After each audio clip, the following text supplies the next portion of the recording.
आप सभी भाई बहनों का आध्यात्मिक ज्ञानात्मक चैनल की ब्रह्म मुहूर्त ज्ञान उपदेश कक्षा में एक बार फिर स्वागत है।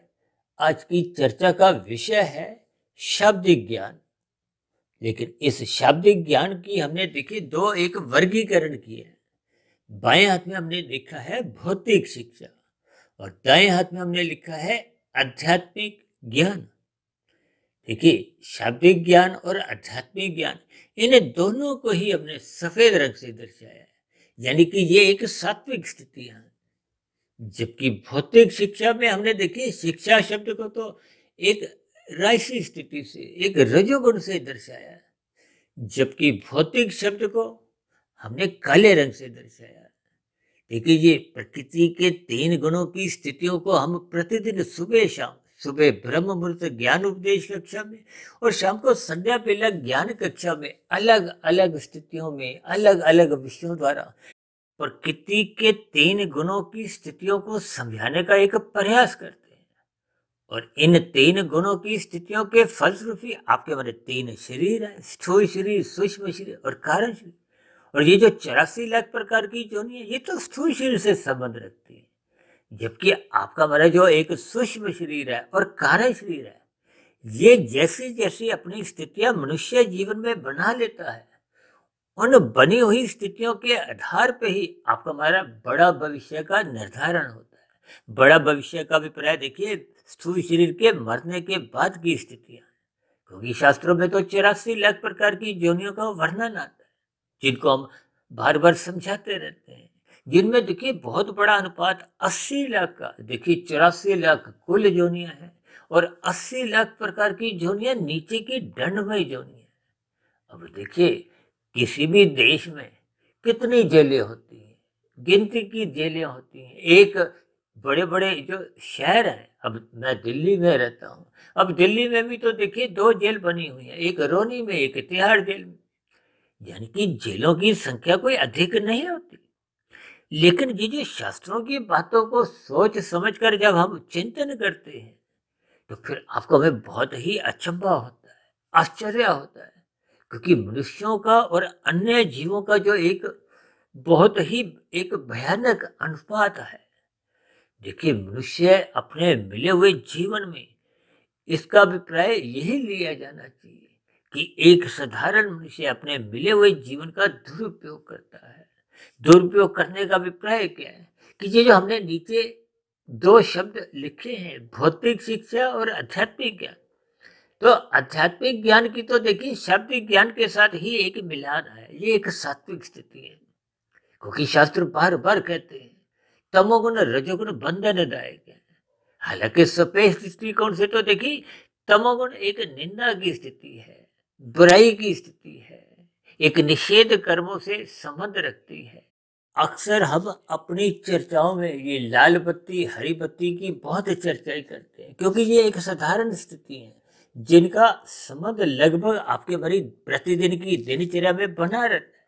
कोई स्कूटर चलाता है, कोई कार चलाता है, कोई बस चलाता है, यानी कि यातायात में जब हम लाल बत्ती पे रुकते हैं, हरी बत्ती पे ही चलते हैं, तो एक व्यवस्था के अंतर्गत हम अपने कर्तव्य कर्म का पालन करते हैं।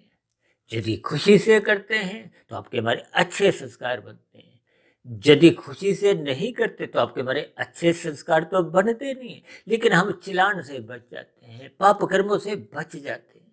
यानी कि ये जो भौतिक शब्द मैंने लिखा है, ये एक काले रंग की स्थिति है। जब जब हम कानून का उल्लंघन करते हैं, कभी कभी कानून का उल्लंघन करते करते मनुष्य बच भी जाता है। कुछ ऐसी स्थितियों में देखिए लगभग अधिकांश मनुष्य बचते हुए ही दिखाई देते हैं। इसका ये अभिप्राय नहीं है कि हमने कानून का उल्लंघन करना है। एक सामान्य स्थिति पर मैं एक विवेचना कर रहा हूँ, लेकिन परमात्मा की अदालत में, प्रकृति की एक व्यवस्था में, कर्मफल सिद्धांत के अंतर्गत आज तक कोई भी मनुष्य किए गए पाप कर्म से बच नहीं पाया। देखिए, यहाँ पर हम जितने जितने अंश में किए गए पाप कर्म का फल, दुख रूपी फल भोग लेते हैं, फिर उतने उतने अंश में आपको हमें आगे भोगना नहीं पड़ता। और यदि किसी कारणवश कोई तिगड़म लगाते हुए, कुछ अन्य गैर कानूनी हरकतों में हम अपना जीवन को बिताते हुए यदि इन सभी स्थितियों से अपने आप को बचा भी लेते हैं, तो फिर परमात्मा की व्यवस्था में ये जो नीचे की 80 लाख प्रकार की तामसी निंदनीय जोनियां हैं, ये जोनियां यही आपको हमें ज्ञान देती हैं, संकेत देती हैं, इशारा करती हैं कि किए गए पाप कर्म का, चाहे वो कानून का उल्लंघन हो। देखिए शास्त्रों में तो विभिन्न स्थितियां विस्तार से समझाई गई है। निषेध कर्म, विहित कर्म। विहित कर्म का अभिप्राय जिनको आप शास्त्र आपको में एक अनुमति देते हैं, लेकिन ये कर्म पद सिद्धांत की जो एक बारीकियां हैं, ये मनुष्य को तभी समझ में आती है जब मनुष्य एक श्रद्धा पूर्वक सत्संग करता है, गुरु के प्रवचनों को सुनता है, फिर उस पर मनन करता है। हम तो बार बार कहते रहते हैं, हमारी जो सात्विक वीडियो को जो आप सुबह शाम सुनते हो, इसको तर्क पूर्वक चिंतन करो, इस पर शोध करो, और जहां जहां कोई बात आपको आधी अधूरी लगी वहां आप प्रश्न रखो, या आप स्वयं उस पर थोड़ा शोध करो। हम तो बार बार कहते रहते हैं, शाब्दिक ज्ञान 1% का महत्व रखता है, फिर उनके अर्थों को आप समझो, वो और अधिक महत्व रखते हैं। और अर्थों से भी और आगे की स्थितियां क्या है कि उनके भावार्थ समझो। देखिए आज गीता के ऊपर कितनी ही चर्चाएं होती हैं। हमारी तो जो अब तक की 2200 वीडियो बनी है, वो सभी शास्त्रों पर, विशेष रूप से गीता पे ही आधारित है, क्योंकि गीता में भगवान श्री कृष्ण जी बार बार समझाते हैं कि 3 गुणों के ज्ञान विज्ञान को समझो। और हम तो प्रतिदिन ही इन 3 गुणों के ज्ञान विज्ञान की चर्चाएं करते हैं, तमोगुण, रजोगुण और सतोगुण की स्थितियां। और अक्सर मैं तो इन 3 गुणों की स्थितियों को 1, 10, 100 से समझाता हूँ, और कहीं कहीं मैं देखिए परमात्मा की स्थिति को 1000 से समझाता हूँ। ये एक सूत्र है जिसके आधार पर हम शास्त्रों को ज्ञान पूर्वक समझ जाते हैं। और हम तो देखिए इन शब्दों के एक रंग भी कुछ ऐसे चुनते हैं। देखिए सात्विक स्थिति को सतोगुण से दर्शाने के लिए हम सफेद रंग इस्तेमाल करते हैं, एक राजसी संसारी स्थिति को, विषय भोगों की स्थिति को, संसारी आकर्षणों को ये एक रंगीन रंग से दर्शाते हैं, क्योंकि संसार एक रंगीनियां है। आप मॉल में जाओ, आप कहीं भी घूमने फिरने मौज मस्ती में जाते हो, तो आपको संसारी आकर्षण अपनी ओर आकर्षित करते हैं। जबकि तमोगुण को हम निंदा के रूप में, अज्ञानता की स्थितियां में एक काले रंग से दर्शाते हैं। अक्सर आपने देखा हो ना, रामलीला के दिनों में रावण की सेना में देखिए वो काले वस्त्र, ये आसुरी स्थितियां हैं। ये सभी स्थितियां देखिए कुछ शब्दों द्वारा, कुछ रंगों द्वारा आपको हमें बात समझनी चाहिए। देखिए इन सभी स्थितियों पर अक्सर हमारी चर्चाएं कुछ ना कुछ प्रतिदिन सुबह शाम होती रहती हैं। आज हमारी चर्चा में देखिए शाब्दिक ज्ञान को हमने सफेद रंग से दर्शाया है। ये जो हम स्कूलों में भी जितने भी शिक्षा लेते हैं, अध्यापक आपको हमें पढ़ाते हैं, ब्लैक बोर्ड पे लिखते हैं, पुस्तक द्वारा जो ज्ञान है, देखिए वो शब्दों का ही ज्ञान है। और शब्द किसका गुण है? आकाश का गुण है। ये जो हम मोबाइल पे भी बात करते हैं, आप मेरी वीडियो भी मोबाइल पे सुनते हो, या टीवी पे यूट्यूब ऑन करके आप सुनते हो, ये भी तो एक शाब्दिक ज्ञान है। देखिए शाब्दिक ज्ञान को हमने 2 अलग अलग वर्गीकरण में किया है, एक तो भौतिक और दूसरा शिक्षा। अब भौतिक शिक्षा को इकट्ठा भी आप ले सकते हो, लेकिन इसमें हमने 2 स्थितियां इसलिए दर्शाई हैं क्योंकि भौतिक का अभिप्राय देखिए एक बुराई से है। बुराई का अभिप्राय देखिए, जैसे आपके हमारे शरीर हैं, ये पृथ्वी जल अग्नि वायु आकाश के बने हैं, इनको तामसी कहा गया। इनके पीछे के जो आपके हमारे भोग विषय हैं, जिनके कारण आपके हमारे शरीर का निर्माण होता है, उनको भी सूक्ष्म भूत एक तामसी कहा जाता है। यूं तो देखिए हम तमोगुण की बार बार कहते हैं, निंदा करो निंदा करो, लेकिन जब हम शब्दों के रूप में प्रकृति की स्थितियों को समझते हैं, तो फिर हम उस स्थिति विषय को देखिए, पदार्थों की कोई निंदा नहीं है, पदार्थ तो मैं भी खाता हूँ। यानी आपके हमारे जीवन में जितने भी देखिए एक पदार्थ जिनका हम भोग करते हैं, देखिए स्थूल शरीर पदार्थों का ही बना है, ये पृथ्वी जल अग्नि वायु आकाश का बना है। इसलिए तो स्थूल शरीर की इंद्रियों का एक आकर्षण विषय भोगों की ओर बढ़ना रहता है, क्योंकि ये उसी का ही एक परिणाम है। और बिना भोजन के तो देखिए योगी भी नहीं रह सकता। देखिए ये सभी स्थितियां आपको हमें भावार्थ रूप में समझनी होती है। यानी कि प्रकृति के तमोगुण की उस दृष्टिकोण से निंदा नहीं है, जिस दृष्टिकोण से अक्सर हम बार बार अपनी चर्चाओं में कहते रहते हैं, तमोगुण की निंदा करो, दूर रहो, दूरी बनाओ। ये अलग निषेध कर्मों की स्थितियों से दूरी बनाने की बार बार बात कही जाती है। यानी कि आपको में स्थूल शरीर की अवस्थाओं तक तो पदार्थ ग्रहण करने हैं, आपको में नींद भी लेनी है। देखिए, पदार्थों को तमोगुण से जोड़ा गया तो नींद को भी तमोगुण से जोड़ा गया। नींद लेना आपके हमारे स्थूल शरीर की एक आवश्यकता है, वरना कोई भी मनुष्य देखिए एक पुनः कार्य करने की स्थिति में आ ही नहीं पाता, उसका जीवन एक सही स्थिति ले नहीं पाता, आपकी हमारी स्वस्थता बन नहीं पाती। इन सभी स्थितियों को, क्योंकि आज हमने देखिए शिक्षा को रंगीन रंग से दर्शाया, क्योंकि जब जब हम भौतिक शिक्षा का सदुपयोग करते हैं, भविष्य में आपको में सुख मिले। ये जो हम स्कूल में देखिए 15-20 वर्ष जो पढ़ते हैं, फिर कॉलेज में 3-4 वर्ष पढ़ते हैं, फिर आगे की बड़ी बड़ी उच्च संस्थानों में भी शिक्षा ग्रहण करते हैं, किस लिए? भौतिक सुखों की प्राप्ति के लिए। ये सभी राजसी सुख हैं, यानी कि शिक्षा का महत्व राजसी सुखों से है। आपके हमारे जीवन में एक सुखमय स्थितियां बनने लगती हैं। और जब हम शिक्षा का देखिए दुरुपयोग करते हैं, देखिए धन कमाने के लिए जब हम सदुपयोग करते हैं, अपने आचरण को, अपनी दिनचर्या को एक व्यवस्थित कर लेते हैं, अनुशासित कर लेते हैं, और शास्त्रों के अनुसार ही, धर्मानुसार। देखिए, शास्त्र बार बार कहते हैं ये विधि विधान द्वारा एक राजसी स्थितियों में कर्म करो। प्रकृति इसके लिए कोई आपको में दंडित नहीं करती, दंड तभी देती है जब हम निषेध कर्मों में गिर जाते हैं, जब हम अपने सुख के लिए दूसरे मनुष्यों को, प्रकृति के अन्य जीवों को, या प्रकृति के वातावरण में एक दोष में स्थितियां बनाते हैं। जैसे आजकल देखिए प्रदूषण की जो एक बढ़ती हुई समस्या है, अब इन स्थितियों में जो जो कोई उद्योग धंधे लगाते हैं, जो अपनी दिनचर्या में कुछ ऐसी निंदनीय काम करते हैं जिसके कारण प्रकृति का वातावरण दूषित होता है, यानी कि ये दोष जिनमें भी होता है उसको निषेध कर्मों में रखा गया। अब यूं तो देखिए कानून के अंतर्गत आपको में मांसाहार भोजन खाने पे कोई दंड की व्यवस्था नहीं है, लेकिन शास्त्र आपको में मना करते हैं, वो निषेध कर्मों में। यानी कि यहाँ यदि हम मांसाहार भोजन का एक सेवन करते हैं तो आपको में कोई दंड नहीं मिलता, लेकिन परमात्मा के यहाँ देखिए कानून से ऊपर क्या है? शास्त्र है। शास्त्रों के अनुसार ही ये जन्म मरण की, ये 84 लाख प्रकार की स्थितियां ये बनती हैं। देखिए, यहाँ के कानून की एक अलग स्थितियां हैं। हालांकि ऐसा नहीं कि हम कानून का उल्लंघन करने की कोई प्रेरणा देते हैं, हम तो बार बार कहते हैं कानून का पालन करो, लाल बत्ती पे रुको, यातायात के नियमों का पालन करो, केवल हरी बत्ती पे ही चलो। ठीक हरी बत्ती पे चलने का जैसे आपको में छूट है, इसी तरह शास्त्र भी आपको में विधि विधान पर, धर्मानुसार। विधि विधान का अभिप्राय धर्म से है, कर्तव्य कर्म से है, एक मर्यादा से है, एक व्यवस्था से है, एक शास्त्रों के अनुसार एक जो जो आपको में छूट मिली है, अनुमति मिली है, जिन कर्मों को हम कर सकते हैं, उन कर्मों को करने से आप और हम देखिए यदि प्रकृति के सुख भोगते हैं तो प्रकृति आपको में कोई दंड नहीं देगी। दंड तभी देगी जब आप निषेध कर्म करोगे। यातायात के नियमों में भी आपको में तभी दंड मिलता है जब हम लाल बत्ती पे रुकते नहीं, या अन्य कोई यातायात के नियमों का उल्लंघन कर देते।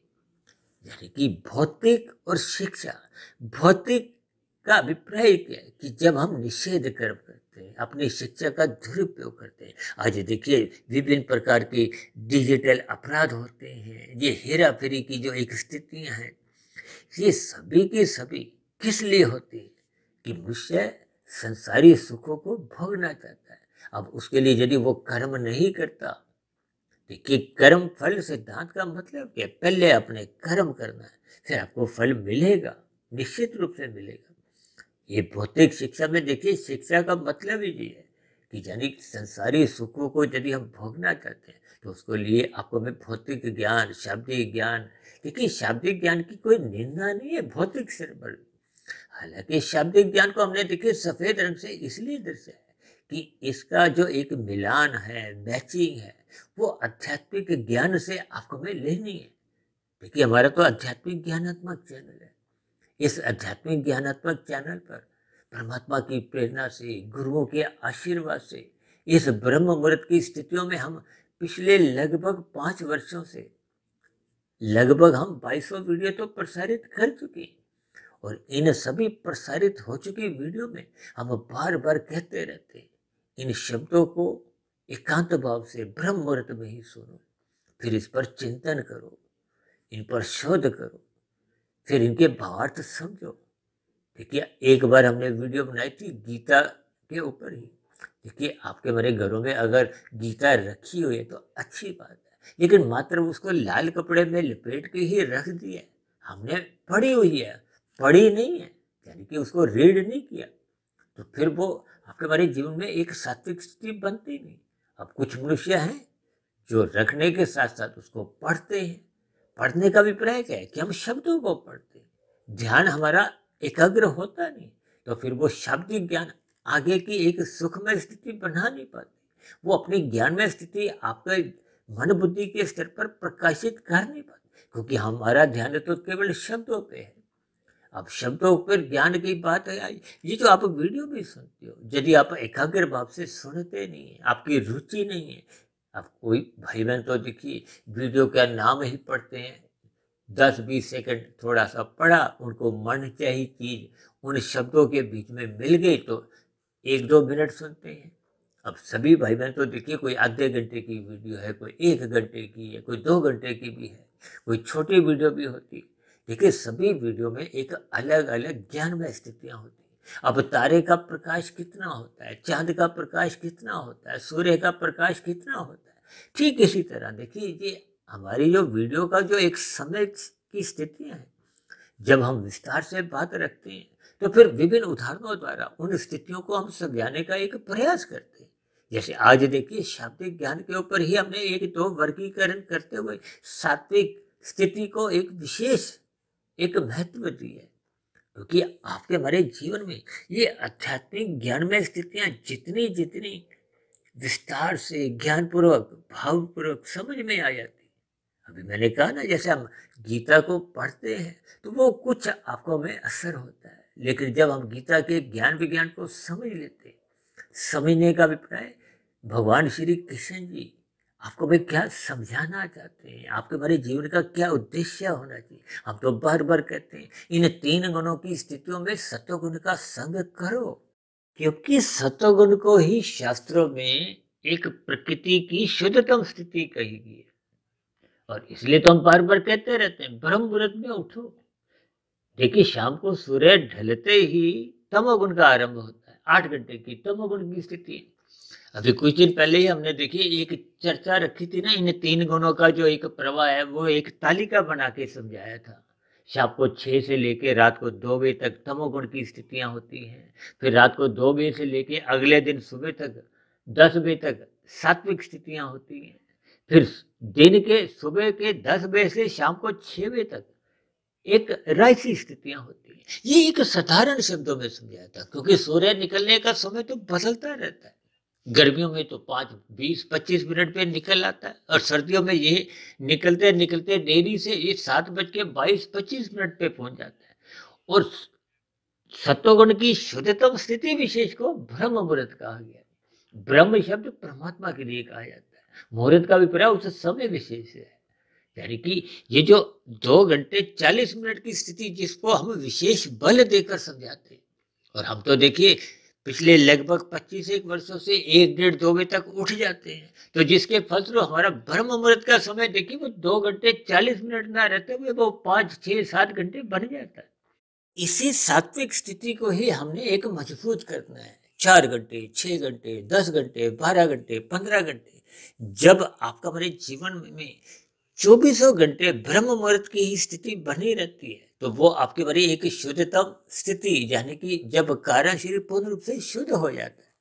देखिए, ये जो शाब्दिक ज्ञान के दाएं तरफ हमने आध्यात्मिक ज्ञान की जो स्थितियां लिखी हैं, ये आध्यात्मिक ज्ञान का अभिप्राय क्या है कि जब आपका हमारा कारण शरीर में अज्ञानता की स्थितियां पूर्ण रूप से समाप्त हो जाती है। देखिए, तमोगुण, रजोगुण और सत्वगुण की स्थितियां, इन 3 गुणों का हम जैसा जैसा संग करते हैं उसका रंग आपके हमारे स्वभाव में। अक्सर मैं बार बार कहता रहता हूँ कि स्थूल शरीर के स्तर पर बुरी आदतें मत बनाओ, क्योंकि आदतें स्थूल शरीर के स्तर पर ही बनती हैं।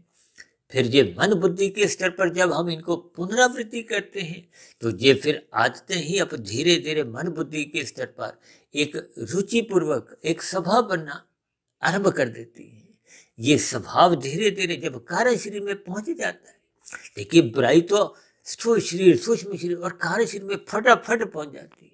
और ये जो अच्छाई है, शुभ स्थितियां हैं, ये ज्ञानमय स्थिति है। अक्सर हम बच्चों को कहते रहते हैं मन लगा के पढ़ो। मन का मतलब क्या है? अक्सर हम अपने बच्चों को कहते हैं ना, स्कूल में मन लगा के पढ़ा करो, घर पे भी मन लगा के पढ़ो। किस लिए? देखिए भौतिक शिक्षा का भी बहुत महत्व है। भौतिक शिक्षा का महत्व अगर नहीं होता तो आपके हमारे जीवन में फिर आध्यात्मिक ज्ञान की स्थितियां भी बन नहीं पाती। यदि हमें भौतिक ज्ञान मैंने भी अपने जीवन में नहीं लिया था तो फिर मैं आध्यात्मिक स्थितियों को, चाहे शास्त्रों को पढ़ने से हो, चाहे जो आज हम देखिए ये जो वीडियो भी बनाते हैं, इसमें भी मोबाइल का, लैपटॉप का, कंप्यूटर का और विभिन्न स्थितियों से हमें कुछ जूझना पड़ता है, उसमें भी कुछ समय लगाना पड़ता है। यानी कि भौतिक शिक्षा की कोई निंदा नहीं, लेकिन इस भौतिक शिक्षा में ये तामसिक स्थितियां आपकी हमारी बनने लगती हैं जब हम शिक्षा का दुरुपयोग करते हैं उन बुराइयों में। यानी कि आपकी हमारी बुद्धि जब तामसिक बन जाती है। अब मन के ऊपर तो देखिए बुद्धि तत्व है। अभी हमने कुछ दिन पहले ही हमने एक बुद्धि के ऊपर भी उसकी अलग अलग बल्ब की एक वाटेज से जोड़ते हुए कहा था, क्योंकि जब तक बुद्धि में विवेक शक्ति जगती नहीं है तो फिर वो मन को नियंत्रित रख नहीं पाती। और विवेक शक्ति जगती है सात्विक बुद्धि पे, और सात्विक बुद्धि बनी रहती है निरंतर सत्संग करने की। देखिए हम बार बार कहते रहते हैं श्रद्धा पूर्वक सत्संग करो। श्रद्धा का मतलब ही क्या है कि मन बुद्धि लगाकर। आज राजसी मनुष्य देखिए सत्संग करते हुए मात्र दिखाई देते हैं, वो सुनते नहीं। अब तामसी मनुष्य तो देखिए सुनते ही नहीं। अक्सर कभी कभी हम कहते हैं ना कि बच्चे हमारी बात को अनसुना कर देते हैं, सुनते नहीं। इसका अभिप्राय क्या है कि एक कान से भी एक शाब्दिक ज्ञान के रूप में भी बात को वो अंदर जाने नहीं देते। लेकिन जब ज्ञान कहो, प्रकाश कहो, आता ही नहीं है भीतर में। अब जैसे अब कुछ लोग देखिए सूर्य निकलने के बाद भी सोए रहते हैं, वो खिड़की दरवाजे बंद रखते हैं, पर्दा आगे कर देते हैं। और कुछ लोग तो देखिए अपनी आंखों के ऊपर भी कुछ पट्टी लगा कर सोए रहते हैं। देखिए इनके भावार्थ समझो। यदि हम सूर्य के प्रकाश को आने से रोकते हैं, हम ज्ञान को आने से रोकते हैं, जैसे कि दुर्योधन ने महाभारत में आपने देखा ना, भगवान श्री कृष्ण जी ने कितना समझाया, लेकिन दुर्योधन ने अनसुना कर दिया। जबकि अर्जुन ने परमात्मा की बातों को ज्ञानपूर्वक सुना, जीवन में अपनाया। तो फिर परिणाम रूप में आप देखते हो कि दुर्योधन की क्या स्थिति हुई और अर्जुन की क्या स्थिति थी। इन सभी स्थितियों से आपको हमें ज्ञानपूर्वक चिंतन करना है। और हम तो बार बार कहते रहते हैं तमोगुण और रजोगुण ये पास पास है, पड़ोसी हैं, एक ही गली में रहते हैं। यानी कि ये संसारी स्थितियां हैं।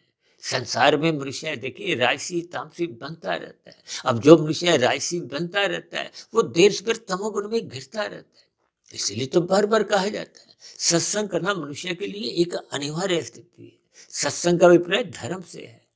भगवान श्री कृष्ण जी ने तो बार बार कहा है धर्म को प्रथम स्थान पे रखो। जीवन में धर्म प्रथम स्थान पे बने रहने से ही आपके हमारे जीवन एक अनुशासित रहता है। मनुष्य तमोगुण में गिरता नहीं। देखिए तमोगुण में मनुष्य वही गिरता है जिसका रजोगुण बिगड़ जाता है, और रजोगुण उसी का बिगड़ता है जिसका सत्वगुण का नियंत्रण नहीं होता। इसलिए तो हम बार बार कहते हैं शास्त्रों को पढ़ो, क्योंकि शास्त्रों को पढ़ने से, गुरु के प्रवचनों को सुनने से, ब्रह्म मुहूर्त में उठने से आपके हमारी परमात्मा की सम्मुखता बनी रहती है। परमात्मा की सम्मुखता बनी रहने से क्रमशः आपको में आनंद की झलकें मिलती है। परमात्मा के दिव्य गुण आपके हमारे अंतःकरण में आने लगते हैं, जिसके फलस्वरूप आपका हमारा जीवन एक प्रसन्नता पूर्वक संतोष में बीतता है। हमें अपने कर्तव्य कर्मों का बोध बना रहता है। तो फिर आपका हमारा जीवन एक अनुशासित बना रहता है, जिसके फलस्वरूप मनुष्य को ब्रह्म मुहूर्त में उठने की एक साधारण स्थितियों में उसका एक संस्कार बन जाता है। जब जब मनुष्य निरंतर ब्रह्म मुहूर्त में उठता रहता है तो दिन में जब राशि स्थितियां, विषय भोगों की स्थितियां, ये 5 विषय भोग, गंध, रस, रूप, स्पर्श, शब्द, ये आपको भी जब आकर्षित करते हैं, तो फिर मनुष्य इन विषय भोगों की स्थितियों में फिसलता नहीं है, अपने जीवन की अवस्था तक ही संग करता है। जब हम रजोगुण को अमर्यादित संग नहीं करते, यही उपदेश तो भगवान श्री कृष्ण जी ने अर्जुन के रथ के 5 घोड़ों की लगाम को अपने हाथ में रखते हुए यही एक ज्ञान उपदेश दिया है कि रजोगुण को बिगड़ने मत दो, लगाम को कस के रखो। जैसे हम गाड़ी चलाते हैं तो ब्रेक पे आपका हमारा एक नियंत्रण होता है, कोई स्पीड ब्रेकर आ गया तो आपको फिर रोकनी है, लाल बत्ती पे रोकना है, और भी कई स्थितियों में देखिए गाड़ी रोकने की आवश्यकता होती है। और यदि गाड़ी रुकेगी नहीं तो फिर क्या होगा, दुर्घटनाएं होंगी, अन्य वाहनों के साथ टकरा जाएगी, तो फिर उनका भी एक दुखमय स्थितियां बनती हैं, स्वयं की भी दुखमय स्थितियां बनती हैं, आपके हमारे चलान भी करते हैं। ठीक है, ये कर्मों की स्थिति है। जब जब हम निषेध कर्म करते हैं, जो कि शास्त्र बार बार मना करते हैं, मेरा तो व्यक्तिगत ऐसा मानना है कि लगभग आपके हमारे जीवन के 90% कर्म वो बने हुए स्वभाववश होते हैं। जैसा जैसा कारण शरीर में संस्कार बन जाते हैं, जहाँ बना लेते हैं, क्योंकि कुछ तो हम पूर्व की मनुष्य योनि के पहले के बने हुए संस्कार लेकर ही माता के गर्भ में प्रवेश करते हैं। और वर्तमान मिले हुए जीवन में हम जैसी जैसी स्थितियाँ, आपका हमारा बचपन अवस्था, किशोर अवस्था, युवा अवस्था, जैसा जैसे आपके मित्र होते हैं, पारिवारिक वातावरण होता है, आपकी रुचियाँ होती हैं, जब जब हम संसार को अधिक महत्व देते हैं तो आपके हमारे कोई अच्छे संस्कार बनते नहीं है। देखिए, ये बात स्पष्ट रूप से समझ लेनी एक बहुत ही आवश्यक है, क्योंकि रजोगुण एक जीरो की स्थिति है, ये देर भर नीचे गिराती है, तमोगुण में गिराती है। देखिए, तमोगुण 1 की स्थिति है, रजोगुण 10 की स्थिति है, सतोगुण 100 की स्थिति है। 100 से 1000 की स्थिति पर पहुंचना ही एक आध्यात्मिक उन्नति की स्थिति है। देखिए, 100 को सात्विक स्थिति आप मानो, ये सभी स्थितियां क्रमबद्ध तरीके से आपको में समझनी होती है। 1 और 10 पास पास है, एक ही गली में रहते हैं, गली का विपरीत संसार में रचे बचे रहते हैं। जब जब मनुष्य रजोगुण में अधिक समय बिताता है तो वो देर से तमोगुण में घिरता रहता है, क्योंकि पास पास है, पड़ोसी है, एक ही गली में रहते हैं। जैसे पड़ोसियों के देखिए आरंभिक स्तर पर दूर से हाय हेलो होती है, कब एक दूसरे के हम गले लग जाते हैं, एक दूसरे के घर में आना जाना आरंभ हो जाता है। इसलिए तो शास्त्रों में विभिन्न प्रकार के कर्मकांड रचे गए, ताकि मनुष्य रजोगुण में डूबे नहीं, डूबना क्या, तमोगुण में घिरे नहीं। आपके हमारे जीवन में जब जब ये कर्म कांड आते हैं, उनको जब हम ज्ञान पूर्वक करते हैं तो हम सत्वगुण में पहुंच जाते हैं। यानी कि जो अगली कुछ गलियां हैं, देखिए 1 से 10 तो एक ही गली की कुछ मकान हो गए, अब 100 मकान कुछ गलियों का अंतर है, तो वहां जाना पड़ता है। इसी तरह ये जो कर्म कांड है, इनको ज्ञान पूर्वक करो ताकि हम सत्वगुण में पहुंचे, वहां रुको। और यदि हम सत्वगुण में पहुंच जाते हैं, लोभ से या भय से रुकते नहीं है, जैसे मेहमान बन के हम जाते हैं वापस अपने संसार में, घर में लौट आते हैं। घर क्या है, आपका हमारा संसार, घर क्या है, आपका हमारा रजोगुण तमोगुण की स्थिति, तो फिर वो सात्विक स्थितियों का कोई विशेष प्रभाव नहीं पड़ता। अब भारत जैसे देश में तो देखिए हर 6 महीने बाद जो एक नवरात्रि की स्थितियां आती हैं, उन स्थितियों में मनुष्य सात्विक बनता हुआ दिखाई देता है। बाजारों में भी अक्सर आप देखोगे ना कि यहाँ सात्विक भोजन मिलता है, एक व्रत का भोजन मिलता है। तो उन स्थितियों में जब हम स्थित होने लगते हैं, अपने व्यवहार को थोड़ा बदलने लगते हैं, धर्म की मर्यादाओं में अपना जीवन एक व्यवस्थित करने लगते हैं, अनुशासित करने लगते हैं, तो फिर वो सतयुग का एक विशेष प्रभाव आपके हमारे जीवन में दिखने लगता है। और यदि हम इन सभी स्थितियों को ऊपरी ऊपरी स्तर पर, स्थूल शरीर पर स्तर पर ही करते हैं, मन बुद्धि के स्तर पर फिर वो स्थितियां बनती ही नहीं है, तो फिर मन बुद्धि से फिर वो कारण शरीर की जो भीतर की स्थितियां हैं, वहां तक तो शुभ संस्कार बन नहीं पाते, जिसके फलस्वरूप जो आपके हमारे वो जो विशेष दिन जब समाप्त हो जाते हैं तो पुनः हम अपनी संसारिक गतिविधियों में लिप्त होने लगते हैं, वैसे ही राजसी तामसी कर्म करते जाते हैं। देखिए, संसार में 900 साढ़े 900 करोड़ लोग मनुष्य हैं, जबकि एक पार्क में, एक शहर के एक छोटे मोटे पार्क में ही देखिए इससे अधिक जीव रहते हैं। इतने अनंत जीव हैं, तो इनके अनुपात और मनुष्यों के अनुपात को आप स्वयं ही इस पर दृष्टि एक चिंतन करते हुए आप सोच सकते हो कि मनुष्य अपने जीवन में, भले ही आपका हमारा जीवन देखिए 60, 70, 80, 100 वर्ष का है, इस छोटी सी अवधि में आप और हम कितने अधिक पाप कर्म कर जाते हैं। अब पाप कर्म क्यों होते हैं? देखिए, बिना ज्ञान के कोई भी कर्म नहीं होता, चाहे कोई पाप कर्म हो चाहे वो पुण्य कर्म हो। ज्ञान ही आपको में एक कर्म करने की एक प्रेरणा देता है। अब जो मनुष्य देखिए पाप कर्म करते हैं, डिजिटल अपराध करते हैं, छीना झपटी करते हैं, ज्ञान उनको भी होता है, वो भी अपने बचने के रास्ते बनाते हैं। तो इसका अभिप्राय क्या है कि उन्होंने ज्ञान का दुरुपयोग किया। और यहाँ शाब्दिक ज्ञान का जो एक हमने आध्यात्मिक ज्ञान के साथ स्थितियां रखी हैं, इसका अभिप्राय क्या है कि सर्वप्रथम आपको मैं प्रकृति के 3 गुणों को समझना है। अब जब तमोगुण से अच्छा गुण रजोगुण है तो रजोगुण में स्थित हो, और फिर रजोगुण से भी अच्छा गुण सतोगुण है तो उसमें स्थित होना चाहिए। और सतोगुण से भी एक शुद्धतम स्थिति ब्रह्म मुहूर्त की है, क्योंकि वो सतोगुण की एक शुद्धतम स्थिति है। जब गुजरा हुआ तमोगुण सो चुका है और संसार रजोगुण अभी जगा नहीं है, तो उस शुद्धतम स्थिति का आपको हमें लाभ उठाते हुए परमात्मा से जुड़ना है, गुरु से जुड़ना है, शास्त्रों से जुड़ना है। देखिए, शास्त्र आपके हमारे मार्गदर्शक है, गुरु आपको हमें अज्ञानता मिटाते हुए ज्ञान में स्थिति में परमात्मा के सम्मुख ले जाता है। और परमात्मा के सम्मुख होने से ही आपकी हमारी आध्यात्मिक उन्नति के दरवाजे खुलते हैं। देखिए, ये जो कर्म योग, ज्ञान योग, भक्ति योग की स्थिति, ये योग का अभिप्राय क्या है कि जब आत्मा परमात्मा के सम्मुख होती है। और भोग का अभिप्राय क्या है कि जब आपका हमारा स्थूल शरीर विषय भोगों में, संसारी आकर्षणों में एक अपनी सम्मुखता बना लेता है, रुचि बना लेता है। और उस रुचि को जब हम विधि पूर्वक धर्मानुसार करते हैं तो हम रजोगुण में स्थित होते हैं। और कभी कभी हम परोपकार के कार्य करते हैं, यानी कि संसारी सुखों को पाने के लिए जब हम सकाम भाव से परोपकार के कार्य करते हैं, जो कि अच्छे माने जाते हैं। लेकिन जब आपके हमारे मन बुद्धि में संसार को ही भोगने की रुचि बनी रहती है, तो फिर ये सात्विक पुण्य कर्म भी आपको में अधिक आगे आध्यात्मिक उन्नति के दरवाजे खोल नहीं पाते। और ये आध्यात्मिक उन्नति के दरवाजे तब खुलते हैं जब आपके हमारे जीवन में निष्काम भाव से कर्म होते हैं, यानी कि जो परोपकार के कार्य जो हम पहले सकाम भाव से कर रहे थे, उनमें निष्कामता आने लगती है। संसारी सुखों को पाने की, भोगने की इच्छाएं समाप्त होने लगती है, परमात्मा को पाने की इच्छा बन जाती है। और ये सभी स्थितियां तभी बनती है जब ये शाब्दिक ज्ञान आपके हमारे अंतःकरण में अपना प्रभाव दिखाता है।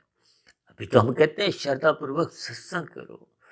सात्विक मनुष्यों का सत्संग श्रद्धापूर्वक होता है, राजसी मनुष्यों का सत्संग बेमन से होता है, और तामसिक मनुष्य तो देखिए सत्संग करते ही नहीं।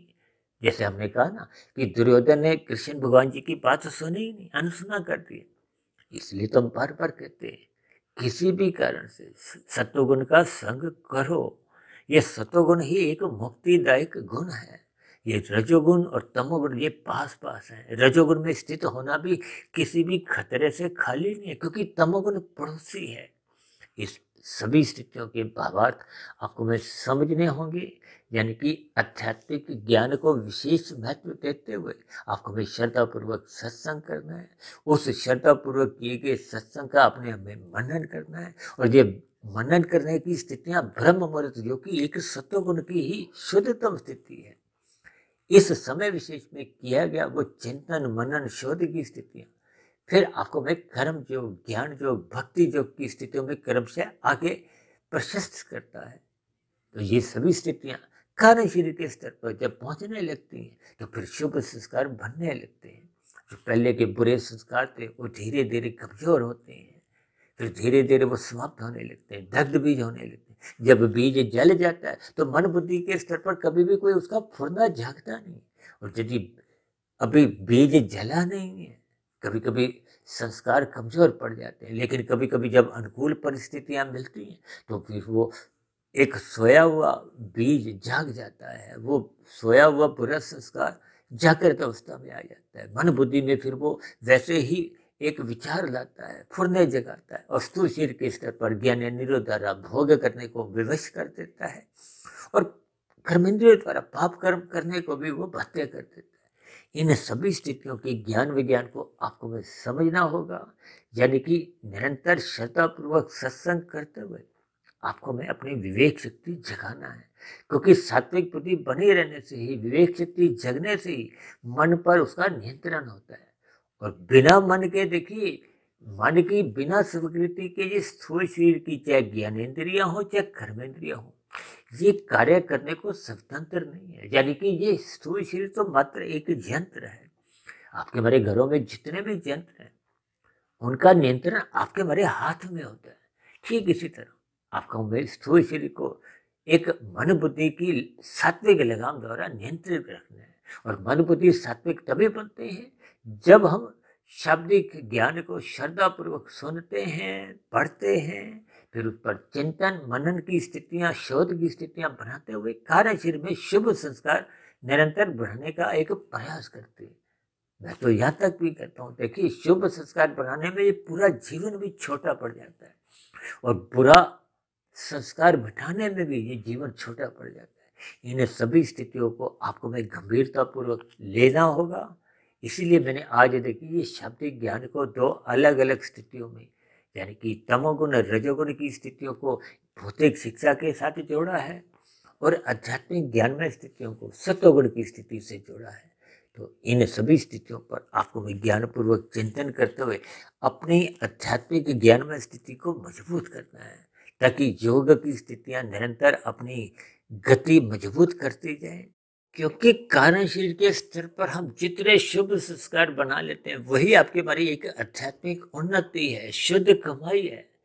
जबकि भौतिक उन्नति तो भले ही हम धर्मानुसार जितनी भी कर लेते हैं, पहली बात तो देखिए भौतिक उन्नति एक वृद्धावस्था की स्थितियों में तो हम उसका एक भोग कर भी नहीं पाते, क्योंकि भोग्य इंद्रियां आपके बारी शिथिल पड़ जाती हैं। और दूसरी विशेष बात, भौतिक उन्नति को जब हम छल कपट ठगी या नीतिगत कार्यों द्वारा अर्जित करते हैं, अब भले ही उन स्थितियों का हम भोग नहीं भी करते, तो भी वो जो किए गए पाप कर्मों का जो हमने क्रमशः बनाया था, उनको भविष्य में नीचे की जीवनों में आपको में एक दुखमय स्थितियों में अपना जीवन बिताना पड़ता है। इन सभी स्थितियों को आपको में लाभ हानि में देखते हुए अपने जीवन को आध्यात्मिक ज्ञान के दृष्टिकोण से विशेष महत्व देना होगा, ताकि आपका हमारा मिला हुआ जीवन एक निरंतर आध्यात्मिक उन्नति की स्थितियां प्राप्त करता जाए, और ये जो भौतिक उन्नति को एक मर्यादा तक ही हम रखें, ताकि आपका हमारा मिला हुआ जीवन इन राशि स्थितियों में यूं ही व्यर्थ ना जाए, और भौतिक स्थितियों से यानी कि एक निंदनीय स्थितियों से तो आपको हमें सदा ही हर क्षण निरंतर बचे रहना है। और ये बचने की स्थितियां तभी बन पाती हैं जब आपका मेरा रजोगुण सत्वगुण की लगाम से नियंत्रित रहता है। तो इन सभी स्थितियों को ज्ञान पूर्वक आपको में समझना होगा। अपने मिले हुए जीवन में इस शाब्दिक ज्ञान को भौतिक स्तर पर एक उचित मात्रा तक ही ग्रहण करना है, ताकि आपका मेरा मिला हुआ जीवन गुजर बसर परिवार ठीक ठीक चल सके। और शाब्दिक ज्ञान का आध्यात्मिक ज्ञान से संबंध जोड़ते हुए निरंतर अपनी आध्यात्मिक उन्नति के दरवाजे खोलते रहना चाहिए, ताकि आपका हमारा मिला हुआ जीवन सफल हो, सार्थक हो। क्योंकि आध्यात्मिक उन्नति मरने के बाद भी सुरक्षित बनी रहती है, पुनः आपको हमें मनुष्य जोनी की प्राप्ति करवाती है, संस्कारी माता पिता मिलते हैं, गुरुजनों का संग सहज ही उपलब्ध रहता है। ये सभी स्थितियां आपकी हमारी आध्यात्मिक उन्नति की स्थितियां हैं। तो ऐसी सभी शुभ आध्यात्मिक ज्ञान की स्थितियां आपके हमारे जीवन में भी निरंतर बढ़ती जाएं। इन्हीं शुभकामना के साथ आज की चर्चा विशेष को अब यही विश्राम देते हैं। शाम को फिर मिलते हैं संध्या बेला ज्ञान कक्षा में। तब तक आप अपने आध्यात्मिक मित्र सुधीर भाटिया फकीर को इजाजत दें। फिर भी वीडियो संबंधित आपके मन में किसी प्रकार का कोई प्रश्न उठ रहा हो, कोई मेरी कही गई बातों पर आपको किसी प्रकार की कोई शिकायत हो, मेरी कही गई बातें आपको सही तर्क संगत सही नहीं लगती हो, आधी अधूरी लगती हो, तो आपके प्रश्नों का, आपके सुझावों का और आपकी शिकायतों का नीचे दिए गए कमेंट्स बॉक्स पर सदा ही स्वागत है। इस चर्चा विशेष को धैर्यपूर्वक गंभीरतापूर्वक सुनने के लिए आप सभी भाई बहनों का बहुत बहुत धन्यवाद।